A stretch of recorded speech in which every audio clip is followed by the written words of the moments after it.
We go from that to Seth Rollins and J&J Security. They meet up Orton backstage. Rollins says, hey, can we talk for a second? And Orton says, hey, if we're here to talk strategy, can you leave your pets at the door? J&J Security don't take kindly to that, but Rollins is like, hey, I got this. And yeah, these guys, they hash it out, and Orton says, hey, I'm not going to forget what happened, not by a long shot, but this is an opportunity for me to show Daniel Bryan and Roman Reigns that they were lucky that I was not one of the 30 men in the Royal Rumble. And I have to commend Rollins here, too, because I'm thinking that he's going to take a little pot shot, because he was known to do that when these guys blew up the first time. And he said, you know what, that's cool. And I understand that. And tonight we're going to show them what happens when the face and the future are on the same page. And it almost makes me wish that the tag team division was a respectable thing, because I would so get behind these guys being a tag team on behalf of the Authority.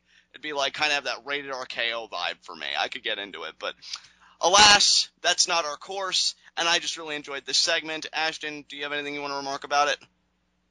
No, I don't think so. All right, then. Well, we go from that. We get our Divas matchup next. Not even really anything to talk about. You talked about it in our opening discussion here for Heat of the Night and everything, so I have nothing to say. So if you want to move on, we can. Yeah, this whole thing really, it didn't just piss me off.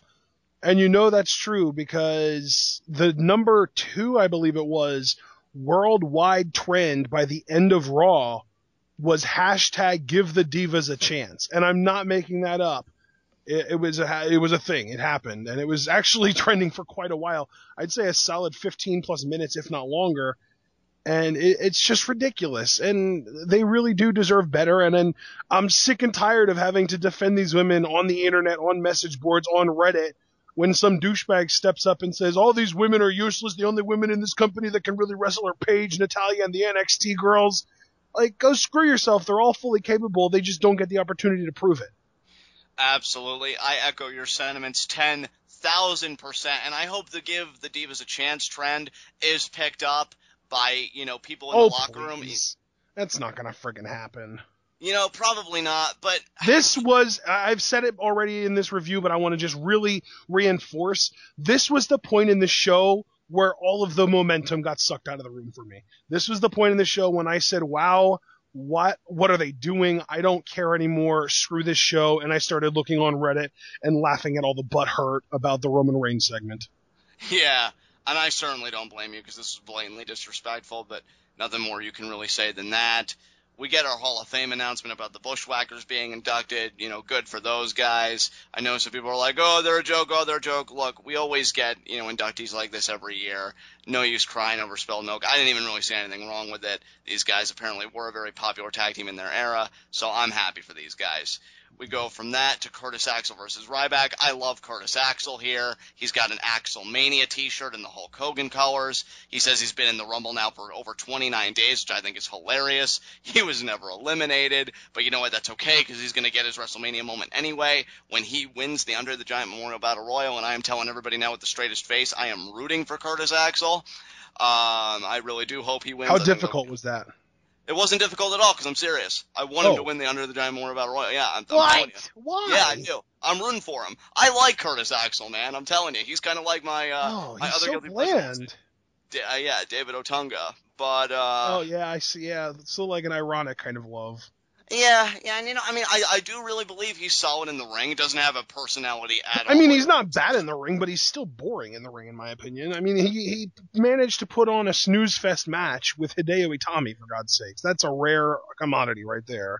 I didn't think the match was snooze fest. I think it's been a bit harsh, but I might be exaggerating a little bit, but at the end of the day, it still wasn't an exciting match, and it was.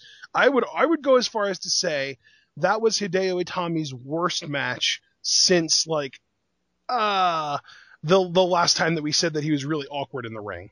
Right, and I can see why you'd say that, but still, you know what? I'm behind AxelMania, man, and I'm glad Curtis is kind of, using social media and trying to get something going for himself, so I hope he wins this, but he's gonna have stiff competition, because out comes the big guy, Ryback, so a little mini Ryback-Axel reunion, if only it was under better circumstances, because Ryback cuts right to the chase. He says, hey, I too am entering the Andre the Giant Memorial Battle Royal, and so, Ryback has got to be a heavy favorite in that matchup, and he proceeds to show why, because him and Curtis Axel have a match. And it was a really quick match. I mean, Axel barely got any offense before Ryback hit his meat hook clothesline, then the shell shocked, and he beats Curtis Axel. So that's it. I mean, Axel is still being treated like a joke. It's not like he has any credibility underneath him. He'll probably be one of the earliest eliminated in the Battle Royal, if we're being honest with ourselves. But hey, we'll see what happens. Cesaro won last year. We'll see whose year it is this year, and hopefully it goes better for them than it did for Cesaro. Yeah. But, after that, we get announced on SmackDown that we are getting a Fastlane six-man tag rematch, Ziggler, Ryback, and Rowan versus Rollins, Big Show, and Kane. Yeah, that, I guess, should be decent. Maybe it'll be better than their Fastlane matchup, but I don't really have the highest expectations. Go ahead and say that again. What is that supposed to be? Fastlane six-man tag rematch, Ziggler, Ryback, and Rowan versus Rollins, Big Show, and Kane for SmackDown. Oh, that's on SmackDown. That's my mistake. Yeah, we're gonna do that again. I thought you were talking about something that was getting set up for WrestleMania, so I was freaking out a little bit. No. This is for SmackDown this Thursday. Okay. So we'll I guess it's a good thing we don't really watch SmackDown anyways. Yeah, exactly. So we go to that, to our main event, Seth Rollins and Randy Orton versus Roman Reigns and Daniel Bryan. What this matchup was really about is, can these two teams, get along? Can they coexist? And I was really impressed for how long Randy Orton and Seth Rollins were coexisting. It was a nice back and forth matchup, with both teams. Bryan and Seth, in particular, did good work. So did Roman Reigns and Randy Orton. So I liked how all these guys really mixed it up with each other. The real turning point of this match came. Randy Orton was going for his rope hung DDT. Seth took the tag. Orton still planted the DDT anyway. But then he kind of throws a fit like, no, you know what? Screw this. I'm done. And just like, then, he stole a tag from me, and it's just the same old thing. Which, kind of makes Orton look bad, because really that's what you're going to pop your top over, so to speak. That's what you're going to blow a gasket over. Rollins misses the curb stomp attempt on Reigns. Reigns gets a Superman punch. He does the correct taunt, and right as he's about to spear, Bryan steals the tag. But Reigns doesn't even give him like an icy stare. In fact, quite the contrary. He laughs it off.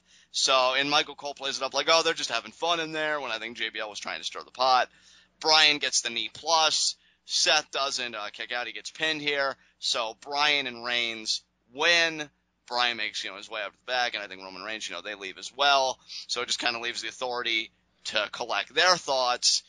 Seth is on all fours. He's starting to get up. Orton's in the corner, so I'm thinking, is he going to punt Seth? And if so, awesome. So he was just waiting for the opportune time. But he doesn't. You can even see that he's not going to, because he's walking towards Rollins, so he's not going to punt him. But Jamie Noble still felt the need, I've got to protect Seth. So he shoves Orton. Orton RKO's him. And then that's when I think that everybody's going to jump on Orton. He's going to get assaulted again. But no, they stand back. Orton helps Rollins up and just kind of pats him on the arm, and he leaves. So a very weird ending for this matchup, and just for this kind of story right now. Nobody really jumped on anybody, and we're still waiting for the other shoe to drop, Ashton. Yeah. Yeah, I just, very interested to see where that goes. So, yeah, Daniel Bryan and Roman Reigns do win this match, but, Orton may still be playing the long con to win the war at the end of the day. We'll see what happens. And, yeah, Raw ends with Seth Rollins looking perplexed and just thinking, what am I going to do? So, that's Raw. So, if you have any comments that you want to make about this, we can get on to our next segment. No, I think we can get moving.